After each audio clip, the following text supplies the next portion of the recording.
Yeah, done with my Oreo. Okay, good. Do we really know what happened? The brother did. The brother, that's what I thought too. I mean, that seems like kind of obvious. Hey, do you want to talk about death? Yeah. I mean, Murdery thingy. Yep. Hey, Here we are. we are still here. We exist. What's up?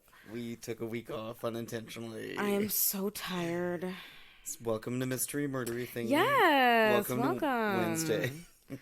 We had a lot of things going on. I had a show. I got sick. We moved. Chloe got sick Fucking again. hate moving. Chloe's been really sick this week, so send your love and good thoughts. But we're out here. Healing thoughts. We're out here telling some stories. We didn't. We didn't talking want about some it mysteries. to go any longer without giving you all a couple of mysteries. So let's jump right into it. We're just going. Chloe, what do you have for us this week? Okay. Oh God. No, that was bad. How do you do it? What is it? Nope, I'm not gonna do it. So we have I got like a nice mob mystery. Mobster mysteries. Yeah, so I mean, I really love that shit. All that Bonnie and Clyde shit, and like, even though I'm learning from LPL that they weren't as, tough as they seem. It's never like the movie. It's not. Yeah. But this character, or I mean, he's real, but he's also, I guess, as a character. I don't watch Boardwalk Empire, but I guess he's like portrayed in Boardwalk Empire as well. Sure. But nobody really knows how or who or why Benjamin Bugsy Siegel was murdered. So let's talk about him. So he was born February 28th, 1906, and he grew up in Brooklyn, right? Middle Brooklyn, New York. So he had a troubled upbringing, and his parents worked really hard for very little money. And I don't know if it's because of this, but he had an early life of crime, right? So he started out pretty early. He dropped out of school. He did a lot of petty thefts before eventually making some allies and joining a gang. So Bugsy Siegel always had like a violent temper, and he was dramatic, and he was moody. His nickname Bugsy actually means crazy as a bed bug, something like that. It's like Bugsy. Oh, sure. And he hated it. Like, he hated that name. So like no one ever like addressed him as Bugsy, but they just talked about him as Bugsy. Wow. So yeah. And that's like how he's known. Yeah, but nobody would ever like say, "Hey Bugsy." They would just be like, "So here's what Bugsy said today." Like, he'd, yeah, like, punch you in the face. Exactly. Yeah. So, and I guess this is like a thing with gangsters. Like, their nicknames sometimes aren't actually addressed to them because it's like not a good nickname. Okay, so out on the streets, he lived a really rough life, just a kid. He was really manipulative, though, even at an early age, right? So he developed a protection racket to survive life on the streets. So basically what he did was, I had to look up what this was because I didn't know what a protection racket was. But basically it's that other people provide protection for him against all the powerful gangs that were there at the time. And he threatened shopkeepers that he'd burn their merch if they didn't pay him and provide protection. So it's extortion, basically. Right. Yeah. And so his criminal record started early, and it only grew as he got older. He was convicted of armed robbery. He's convicted of murder. He's been convicted of rape. Not a great dude. As not a good person. Many, the mob lifestyle usually isn't built with the human life in mind. Saying someone's a gangster doesn't usually mean they're also a humanitarian. That's very... That's true. Okay, so the mob is called the Bugs and Meyer Mob, all right? It operated in New York and New Jersey. So Bugsy Siegel met Meyer Lansky during his teen years, and they became fast friends and eventually were partners in crime all the way up until Bugsy's murder. And so they soon formed their own gang. And Lansky was kind of the brains, and Siegel was the bronze, like the executor and stuff like that. So they gained a lot of power as the Prohibition era, came upon us. So they recruited a lot of big-time crime bosses, including Charles Lucky Luciano and his partner Frank Costello, and they raised a lot of hell. And both Frank Costello and Charles Lucky Luciano continue to be, and Lansky and Bugsy Siegel are like his main, hangouts, I guess. They're the people who would have the best info, and we'll talk about them later. They'll come up later. So he's got expert gunmen. And so at this point, they're doing all kinds of stuff, mostly car thefts. And they helped bootleggers with transportation and their supplies and like keeping their secrets and security and all that good stuff. So they also handled scheduled hits, and they killed rivals all the time. So Charles Lucky Luciano hired 4 hitmen, and some say Siegel was one of them, to take out this guy named Salvatore Manzano, and he is the leader of the Bonanno crime family. So what they did was they went to his offices posing as accountants, and they shot and stabbed Manzano to death. And that was what gave Siegel and the entire gang a reputation. Wow. Like, that was their big hit. Mm-hmm. So they just grew from there, and they made their money through bootlegging and, of course, gambling, hitting the books. The gang had, as shown from the Salvatore Manzano murder, that they had an overall violent reputation. Like they extorted money from Jewish shopkeepers and moneylenders and shit like that. Even though I'm pretty sure Siegel grew up in a Jewish family.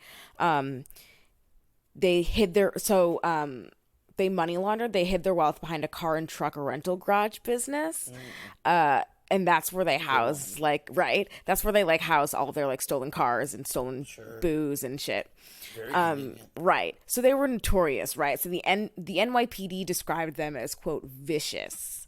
And I reportedly, Siegel, straight up psychopath, he liked watching his victims suffer. He had no mercy. So Siegel and Lucky Luciano formed the National Crime Syndicate in 1929. So the National Crime Syndicate is an organization of at least 14 criminal gangs, right? So it started at it was all organized at a meeting that was later dubbed the Atlantic City Conference, where leaders of organized crime all over the US came together, and they divided gang territories to prevent future gang turf wars. So it's kind of a meeting of discussion and relative peace, I suppose. A détente of sorts. Right. So the branch of the syndicate that carried out the murders was titled Murder Inc. by the press. Have you heard of Murder Inc. before? Have you heard of this? I think I've heard that just as a phrase. As a phrase? I've never heard of this in particular. We could talk about Murder Inc. That's a whole other episode. But so they carried out hits throughout the 30s and the 40s for lots of crime bosses. So they were like a business. It was weird. And Benjamin Bugsy Siegel is one of the leading figures of Murder Inc. So at this point, Siegel is out here and he's making bank. He's doing a lot of bootlegging. He's drinking a lot of booze. He's hanging out with girls and doing a lot of gambling, make a lot of money. He had tons of friends, but he also had tons of enemies. He was even buddies with Al Capone. When Al Capone had a warrant out for his arrest, Siegel was like, "Hey, you can hide out in my aunt's place for a while." Why does Al Capone come up in every single mob thing that we ever talk about? Because he was just such a central figure in the entire country. That's true. Wild. And so Siegel, at this point, he's not afraid to show off his wealth at all. Loves fancy cars, fancy clothes, treating people. There was kind of two different sides I got from reading about him. Was that some people were like, "Oh yeah, he was so generous," and some people were like, "Dude was fucking evil." And honestly, ¿por qué no los dos? Why not both? He probably was both. People contain multitudes. Right. So he married his high school sweetheart, Esta Krakauer, and together they had two daughters. So as he gets older and stuff, he kind of gains a rep as a womanizer, and eventually him and his wife split up in 1946. I guess he reportedly confessed to an acquaintance in Las Vegas that he had personally killed at least a dozen people. One of the more notable kills under Siegel's belt was the murder of the Fabrizio brothers. So they were acquainted with another American gangster named Waxy Gordon. So there's all these kinds of networks and shit, and people snitching on each other, and people get mad for no reason. Anyway, Gordon. So Waxy Gordon wanted revenge on both Lansky and Siegel after they gave the IRS information about his tax evasion. And so that led to his imprisonment in 1933. So Gordon's like, all right, fuck this. He hires the Fabrizio brothers to take out Lansky and Siegel. But Siegel hears of these plans like before anything could happen, and he kills them both. He guns them down first. Wow. And all of this killing, makes him more and more enemies. So the mob sends him out to California, both for expansion, because they wanted to do more business out there as well, and his own safety. So this is actually turns out to be, even though it does lead to his demise, but Bugsy Siegel thrived out in California. He hung out in California and Hollywood. He does a lot of partying, lots of gambling with celebrities. He buys like a massive villa and like all that good stuff. He establishes a gambling racket, and recruits Mickey Cohen, an LA gangster, head of the Cohen crime family, as his number 2. And he uses this money to establish a drug trade from Mexico to LA. So he's bringing in money now through drugs, gambling, bootlegging, all of it.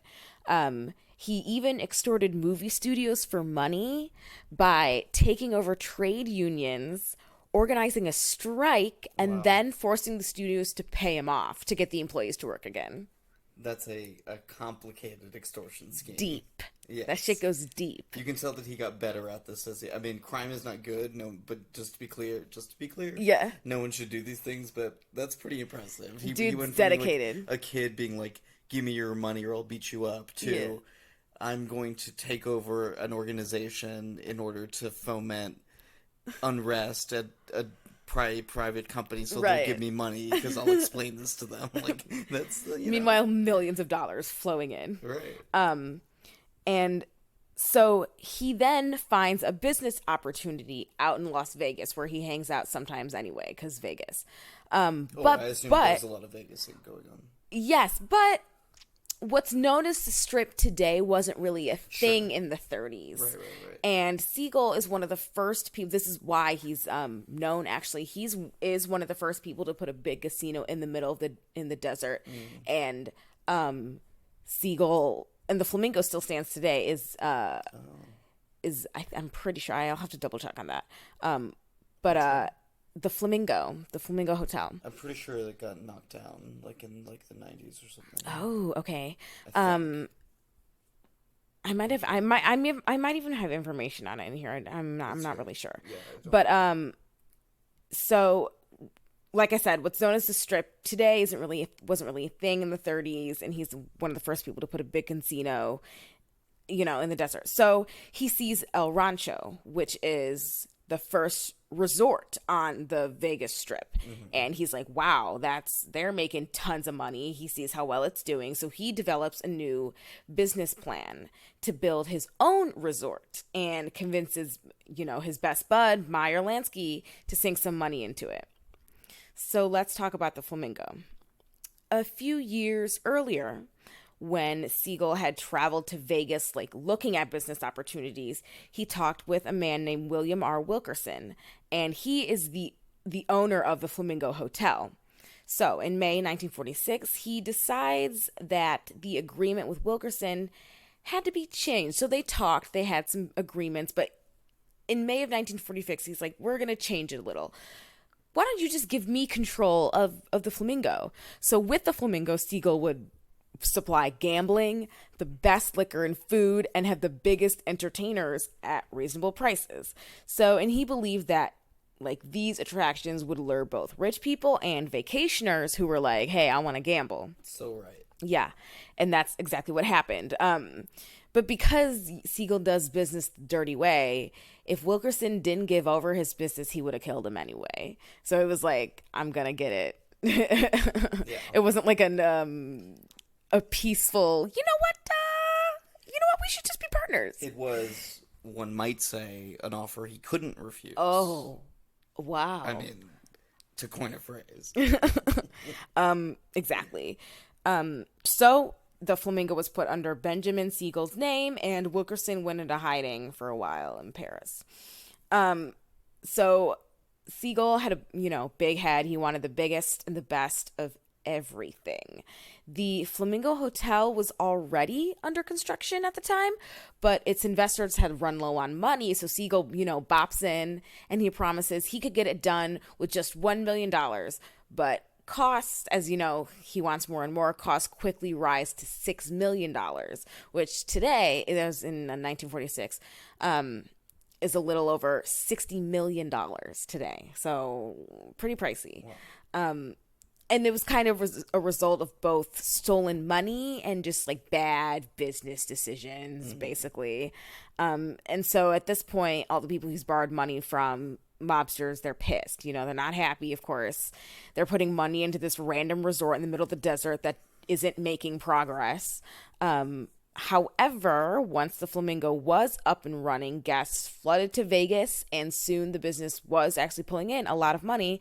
But ideally, it wasn't enough. So let's get into the murder. So Benjamin Bugsy Siegel has his name in the Flamingo, but he's what's the word? He's gone through a lot of trouble to get where he's at. Stepped on a lot of toes. That's what I wanted to say. So his fate was, it was already sealed. Although we don't know by whom, it's likely that his death was mob related. So on June 20th, 1947, Siegel was at his girlfriend Virginia Hill's house in Beverly Hills, sitting peacefully. Oh my goodness. It's 11 o'clock. It's 11 o'clock, everybody. In the Central Time All right, Zone. we're continuing. On June 20th, 1947, Siegel was at his girlfriend Virginia Hill's house in Beverly Hills, chilling, sitting peacefully, reading the LA Times. At 10:45 p.m., a sniper armed with a .30 caliber military carbine fired through the window, hitting Siegel 4 times. Siegel was hit twice in the face, killing him instantly, and the pressure from that, like some sources say that he was shot in the eyeball, but he was actually shot twice in the head, and the pressure of that is what propelled his eyeball 15 feet across the room. What? Yeah. That's so gruesome. Yeah, his death was gruesome. Oh my God. And it was bloody.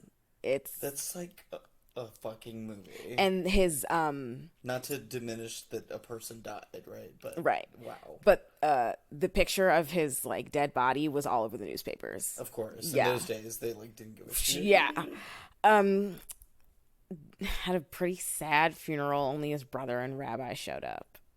Because it's kind of like because he murdered people his whole life. Also like you don't want to go show up in support and go to a funeral that the mob likely took out. Like you don't really want to like, oh, you were at Siegel's funeral, like y'all close, like you know exactly. So theories to this day, we don't know. All right, we don't know who killed Siegel. We don't know who pulled the trigger or for exactly what reasons. So, like I said, it was probably mob related, whether it was because of, the construction costs that went up, or there were suspicions that he'd been stealing from bosses, and there was also just overall an internal power struggle, but none of this was ever really determined. New York killer John Frankie Carbo is one of the many named people who could have done it. So according to New York journalist and author Larry McShane, even former Philadelphia mafia boss Ralph Natal, who later a mob turncoat, believes that the hit was carried out by Carbo, and it was set up by Lansky, his business partner, childhood friend. Yeah. The motive being that he was the business practices. He was messing with people's money. He was taking advantage, breaking promises. It's business. I guess. Some others disagree. Another theory. So in a 2017 interview at the Mob Museum with author Jeff Shoemaker, so he's the senior director of content, so he knows all about this stuff. He's wait, hold on. I think I read this wrong. In a 2017 interview at the Mob Museum with author Jeff Shoemaker, the museum's senior director of content, this other guy named Sindler, now in his 90s, said that killing Siegel would have required permission from Charles Lucky Luciano. And he was the head of everything. He was the head of the five families. Right. Yeah. And he would not have... He wouldn't have ordered a hit like that. It wouldn't make any sense. Okay. And he also states that the financial motive doesn't add up because reportedly Lansky had paid back like the investors and just the investors who didn't want to be part of it anymore. He paid them back. It seemed like it was going to work out. Like right. There wasn't like a lot of financial pressure per se. Moreover, the way that the hit happened, the method that they used to kill Siegel wasn't normally how mobs do it. So firing a weapon from outside a house increases the increases the chances of missing. So that's not how that happens. They usually they prefer the method of a shot to the back of the head by a killer seated behind the victim in a car. Right. That sort of thing, Guarantee. And that's the sort of killing that reduces the risk of missing. So there's a guarantee. Right.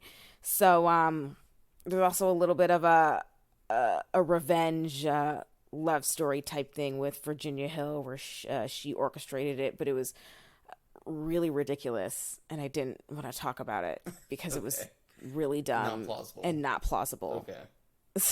If you'd like to read about it, you can. But yeah, that's my quick. So did you read anywhere that it could have been like law enforcement, like surreptitiously, like the CIA or the FBI? No, I never heard that.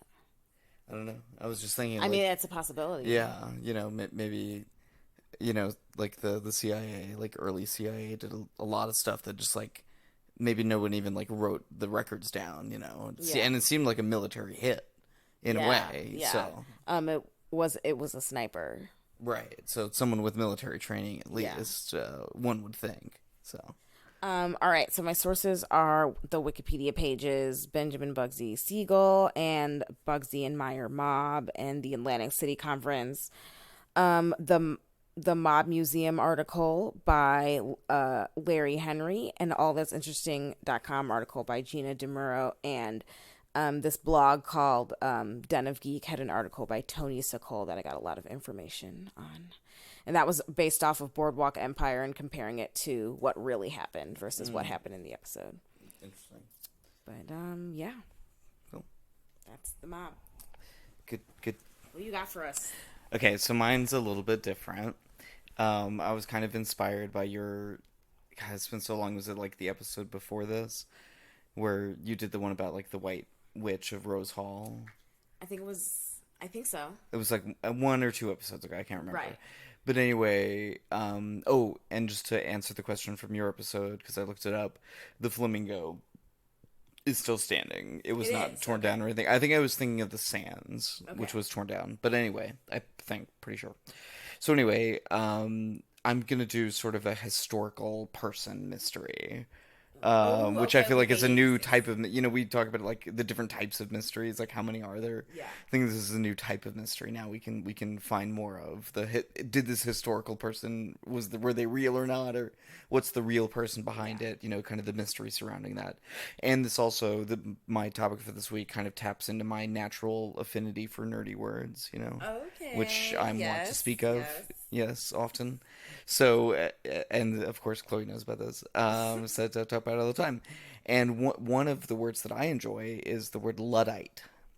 Okay. And we're talking about like what does Luddite Yes. mean? So if you don't know, Luddite is, according to the Random House Dictionary, a someone who is, quote, opposed or resistant to new technologies or technological change. Random House Dictionary via dictionary.com. And what they also say, did you like my Yes. Yeah, that was great. Totally intentional. So what dictionary.com also says is that there were members of organized resistance groups in the early 19th century in England who actively destroyed then new technology, with Ned Ludd as their avatar of resistance. And the site even lists Ned Ludd as, quote, an 18th century Leicestershire worker who originated the idea. But the problem with this is Ned Ludd may not have ever existed or been a real person. So that's kind of my mystery that I'm going to talk about for this week. So you had a question? What kind of technologies did they? Yeah, I'll kind of get destroy? into that. Okay. I'll actually talk about that quite a bit. So, there may have been like a version of this person named like Edward Ludlam or Ned Ludnam. There's like different kind of hypotheses as to like who, because it definitely seems like there's like some, and I think that's why it's a mystery, right? There's like some historical basis for like where this came from. So there's like something here, but it's like not totally clear what exactly. So no one knows like really for sure, but some Wikipedia, our friend Wikipedia, Yeah. say that, quote, in 1779, Ludd is supposed to have broken two stocking frames in a fit of rage. And a stocking frame is it's like this early like technology that was used in like weaving and making like stockings, like women's stockings. And it was the kind of thing where there was like a rich guy or a company that owned the stocking frame. Like it's a really, like a expensive piece of technology, right? But then the worker brings it into their house and uses it at their house, and they pay rent on it to use the machine, right? Okay. And then they get paid for the stuff that they make. Okay. This is important, like, because this kind of whole thing will come into play later, and the fact that it's like in their houses is like an important like okay. detail. So I want to just like highlight that early. So this like mythical Ludd, right, whoever he was, his intentions, while it's like tied to this like technological resistance idea, were not entirely clear, like in the sort of like mythical story even, right? In some versions he's like angry at his dad, at some versions he's just like crazy in that way that like people used to think people were just like, he's just a crazy person, I don't know. He has daddy issues. It seems like Ned may have had, yes, some daddy issues, but he also lived on, even if he never existed, as Captain Ludd, King Ludd, General Ludd, giving him a salute. Wow. As the imaginary leader of groups of people who gathered to actively resist what they perceived as oppression from the British authorities, which, British authorities historically are not, in want of. Lots of oppression going on all over literally over the entire world at one point, which is crazy. Yeah, right. And but truly, and they're like, and yes, these people's grievances were also very, very much legitimate. In the late 18th, early 19th century in England, Wales, other parts of the British Isles, people were really getting screwed. They were underpaid, overworked, and they were talking about this, right? They were trying their hardest to talk to the king or to Parliament. They were just being ignored. It wasn't really like getting through. So eventually their grievances kind of like got to the point where they started engaging these acts of civil disobedience, like frame breaking, protesting. Yes, and their form of protest was this practice of frame breaking where, and it's kind of what I was mentioning earlier, they would go into the house, right, where the frame was, and they would literally break it apart with hammers and whatever, so that there was no more frame, and you couldn't exploit the workers because they couldn't work. So it's a form of like strike, and it is violent in the sense that it's like property destruction. But I think it's also important to note that like they weren't there to attack the person. In fact, the person in whose house it was often was in cahoots with them because they wanted to earn a higher wage. They wanted, better conditions. They were part of the resistance group as well, which made it really easy, and also in some cases meant that those people were arrested, but then magistrates were like, oh no, you can't do that. You can't like arrest someone because they were the victim of a crime just because you suspect they unless you can prove gross negligence. That's like not cool. Like we have to have some rights here. Okay, come on. Even like 18th century, 19th century England. So, they talk in this book called The Skilled Laborer, 1760 to 1832, about some kind of particulars about this. So this was in an edition of the Nottingham Review, which is a newspaper, on December 20th of 1811, and it describes kind of one theory of this whole Ned Ludd thing. So the original Ned Ludd, according to the Nottingham Review, was a boy apprenticed to learn framework knitting at Anstey near Leicester. Being averse to confinement or work, he refused to exert himself, whereupon his master complained to a magistrate, who ordered a whipping. Ned, in answer, took a hammer and demolished the hated frame. His later fortunes, history does not relate. Here's another. Oh, did you have a question? Well, there's so many different stories. There are, yeah, and I know I'm kind of jumping around here a little bit, but let me tell you another, even one more version of this story, which came from John Blackner's book History of Nottingham, which also came out in 1811. In this version, a young man named Ludnam took hammer to his father's frame after being told to help in the work. Apparently, after this, frame breakers would jokingly say, Ned Ludd did it. And then it just sort of caught on from there. Okay. So by 1812, the Luddites were born and breaking frames under the supposed tutelage of King Ludd. So this all happened like pretty quickly. Okay. 1811, 1812's not that far after 1779 when this supposed person existed. Maybe. Quite a ways. So, and this was under the banner of, like I said, like King Ludd, gone from being like this petulant boy with daddy issues to being like the leader of a resistance group somehow. So it's kind of a funny thing, maybe, sometimes. And, these frame breakers, let's talk a little bit more about, I wrote this a long time ago. And it's like kind of confusing. I'm realizing now it's like right off that I did. So nice. It's like, why did I put things in this order? So anyway, let's talk a little bit more about these like frames that people were breaking, kind of this whole like general issue around like the technological advancement and why people were like kind of against that. So when these frames were first introduced in the late 16th century, they were like one of the major breakthroughs in the Industrial Revolution.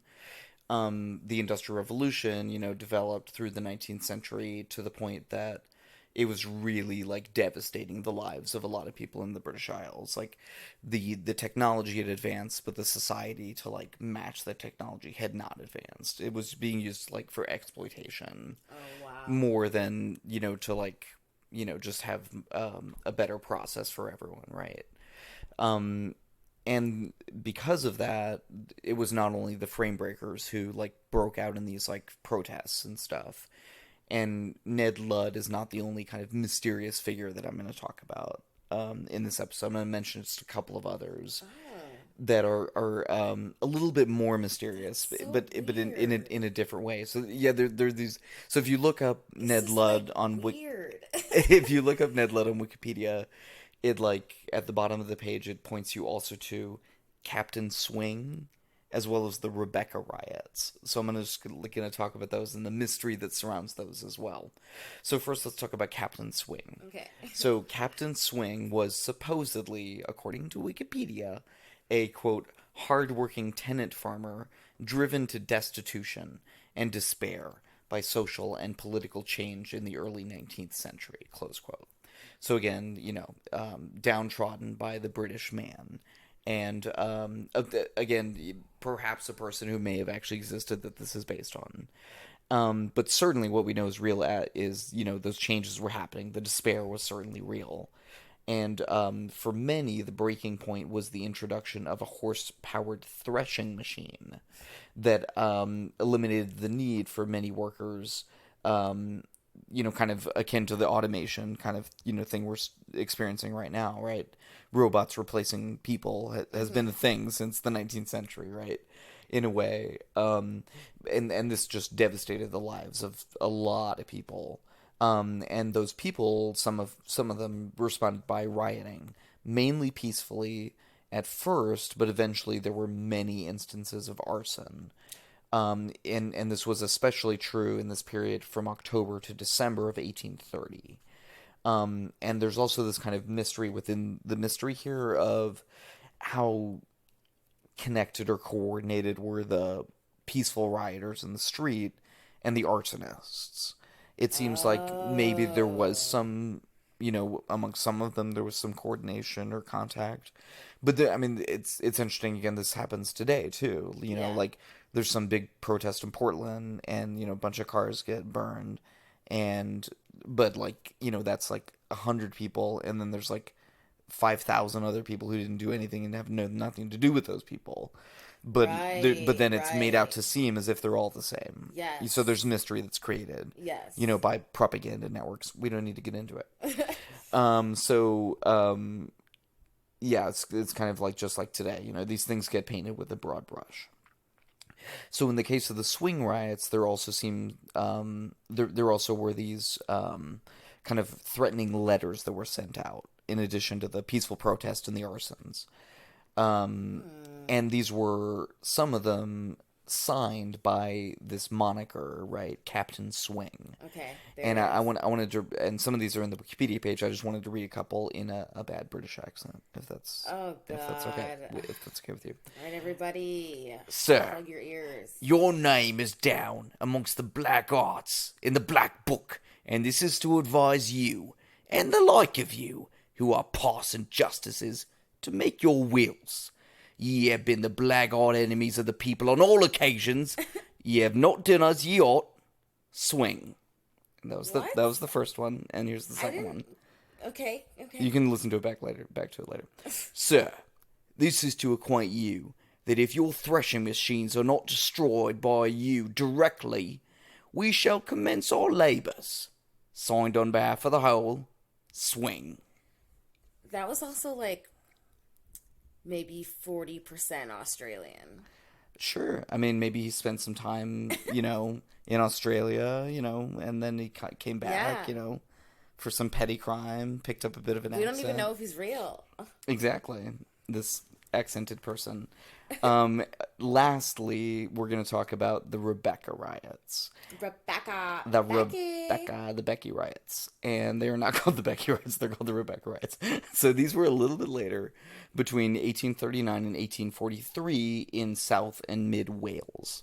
And just to be clear, while there were many women who participated in the frame breaking of the other associated riots that I was talking about, throughout the 19th century, the Rebecca riots were specifically not women. These were carried out by men who were dressed as women. What? And who called themselves the Rebeccas. Yes, this was a thing that actually happened. And they did this partly to, just like with like the Boston Tea Party or whatever, to confuse the authorities, right, and people, so they would, wouldn't know who they were. So that seems to be like, the disguise of it seems to be the main motive for like doing this. And what they were smashing, because there's always something you have to smash, right, in these things, is what were these toll gates. So, like a toll road, but old-timey, super old-timey. Okay. Just think about a toll road and then super old-timey. And that's what they were And protesting against? Yes, because they were, like, farmers and stuff, and they would have to take their crops to market, and then there were these right. fucking tolls from the fucking British, way over there, Yeah. who were just taking all our money. And the rent is too damn high. And so they were going to smash. And, these were also very destructible. They were just sitting there. And they were a very potent symbol of the government oppression that these people were feeling in this area of Wales at the time. And this Welsh area was, feeling really squeezed by a few different factors. First, there was a bad harvest in during those years. Then inflation made their crops, not worth as much. And so, when they started getting these, sort of government, tariffs, right, tolls, it just was like the breaking point. Yeah. So, yeah. And they also had just like their frame breakers before them, these rents and the tithes and the tolls and like the country lords that were screwing them and the central government in London that was screwing them, and like they were just like, we are going to break something. And when the men went out to toll break, they would dress as these Rebeccas, and according to Wikipedia, they would perform a little skit with quote-unquote Mother Rebecca asking her children, the other men there to break the toll, what should be done about this pesky toll gate in the way? Whereupon the children, right, would reply that it must be taken down. You're not fucking with me, right? And then they would smash it. I'm just repeating words that are on Wikipedia, just to be clear. I did not read about this anywhere else, but I assume it's true. They have links on the Wikipedia page. Oh my god. This one is unbelievable. I love it. And they Good use of theater. Wait, so what's the mystery? The mystery is, who were these people? Because they would disguise themselves as the Rebeccas. Well, okay. I know it's a little tenuous, but I wanted to talk about it. That's fair. So that's pretty much everything that I have. Who was Ned Ludd? Who was that guy? And the frame breaker, the great frame breaker, and who were, the anonymous rioters who signed Captain Swing, and who were these mysterious Rebeccas who broke the tolls. Those are my three mysteries for this week. The mysterious Rebeccas. Right. Those are my three not so mysterious mysteries for this week. So that's okay. All kinds of mysteries. And, of course, as always, embrace the mystery. Okay, my sources, obviously Wikipedia, the Ned Ludd page, the Captain Swing page, the Stocking Frame page, the Rebecca Riots page. This really good website called A Web of English History by Dr. Marjorie Bloy, that seemed like it had a lot of stuff on there. Like I said, The Skilled Laborer, 1760 to 1832, which is by John Lawrence Hammond. And just for context, was published in 1919. So that is it for this week for my story. Yay! Yeah, we're back. We're still here. We're back by popular demand. Don't forget us. You can also, like we did, get updates on our Instagram page and Facebook and Twitter. Yes. And my Twitter's MarioTex30. I continue to voice my political and news opinions on there, so I'm not going to give out my Twitter, but it's not hard to find either, so yeah. I think we can issue the news for this week. We can? Yeah, I think I'm ready to. We're not going to talk about O.J. Simpson's Twitter page? No, that's okay. Okay. Okay. That's thanks, actually y'all. fair. Yeah, okay. Thank you guys so much And for thank being you for patient with listening us. Thank you for listening. And sticking with us. Oh, and I did get the email. We're going to do a fan ghost story next week. Are are we gonna keep it to our Patreon subscribers? We'll decide. It's a mystery. Okay. It's bye. a mystery.